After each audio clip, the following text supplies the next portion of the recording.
Okay, so we got another game complete here. Justin just left, and we're talking about the next game. So here is the time lapse. I started as Austria, and he has France. This is with Parker's mod, which lets us play with the new update early because we're so epic and cool. We're gonna go on medium speed here. So I tried to be a pretty good emperor. I was just trying to pass reforms at the start. You can see everybody bullied Hungary because I didn't ally them.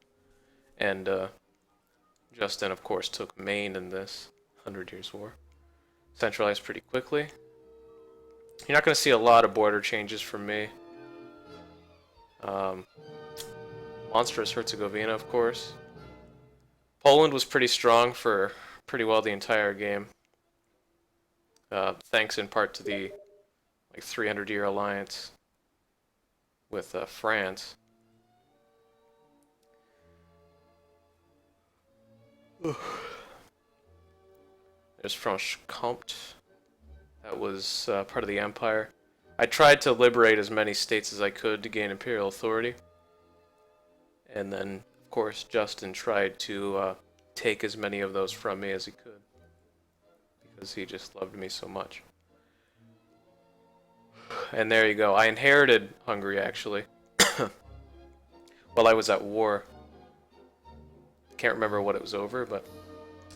I should also mention Bohemia. I got them, had to fight a war over their throne, and then lost it, I believe in the same war where I inherited Hungary. There I lost to the Ottomans. I had a very rough game, if you couldn't tell already. I was just completely hugboxed by the Ottomans, Poland, Protestants, and France. My only solace was just that it might end one day, and that it might end up being Catholic. There's the Commonwealth, which was easily the strongest state in Eastern Europe for pretty much from now until near the end of the game. Ugh.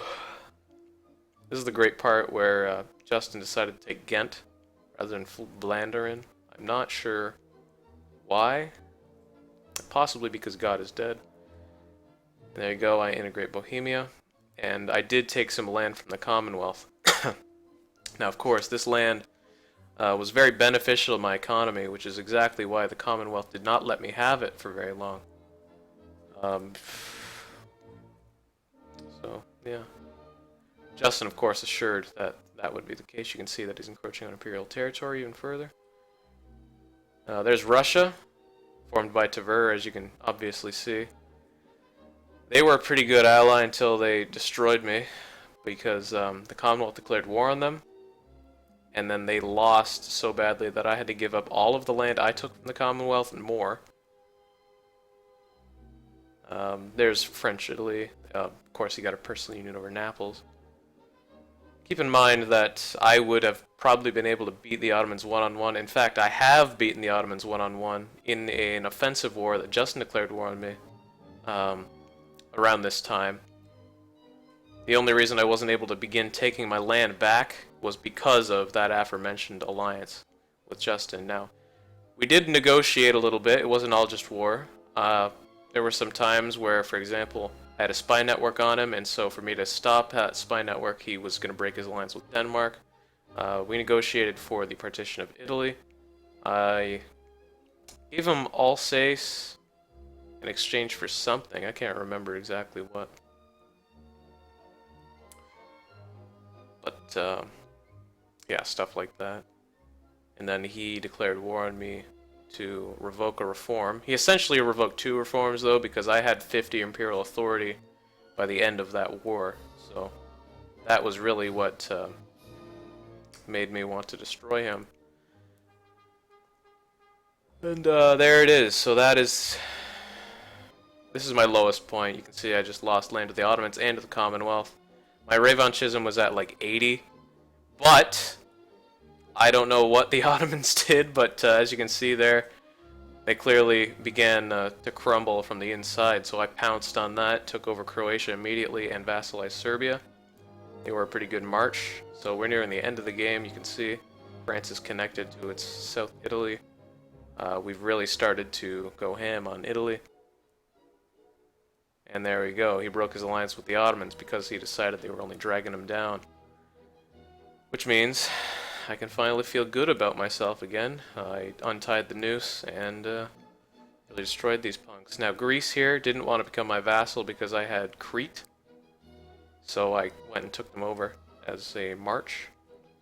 Gave them back some land there. Now of course, if I'm going to start succeeding on one front, I should start to succeed on the other. So I took a bunch of this land. I took all the permanent claims and cores back. And now, of course, there's a mission. And there's the final partition of the Ottomans. I didn't take Rhodes because it was occupied by the Mamluks at the time. But rest assured that it is mine in spirit.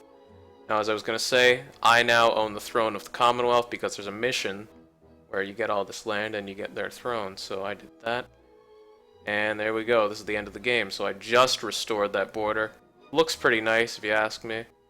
And Justin decided to end early because he was just kind of bored looking to his colonial empire here. I can't blame him. Colonial games are pretty... it's a bit of a slog sometimes. He's just got like random patchwork territories everywhere. But, yeah. Overall, I was definitely not enjoying myself for the majority of this game, but every once in a while it's nice to be not just doing everything together. It's nice to be competing rather than cooperating. So we'll go check out my subjects here. Greece, Turkey's a client state, of course. Commonwealth's personal union. We got Brandenburg. These are all vassals. Brandenburg, Bayreuth, Nuremberg, Hesse, Baden, Luxembourg. Other things that I would own if we went to the end of the game, I would have Ingolstadt to have those nice Bavarian borders. Probably, I might have Memmingen, I don't know, because I have a permanent claim on that. Obviously I said Rhodes. I would probably go up to whatever the name of this river is here. I would want Turkey's borders to be like that. Should mention I was allied to the Mamluks for pretty much the entire game. Not sure why I broke it in the end. Probably because I had such high relations. At one point I had like 14 out of 7. But yeah, anyway. Ended up being pretty enjoyable near the end. Here are my ideas. Mostly military, so I could try to defend myself against constant onslaught from the French. Oh yeah, religion too. I did end up pretty much succeeding in ending Protestantism. I couldn't destroy the Dutch. I can't remember why. But they were a problem. So yeah, this was the most recent game. I guess that's it, so see ya.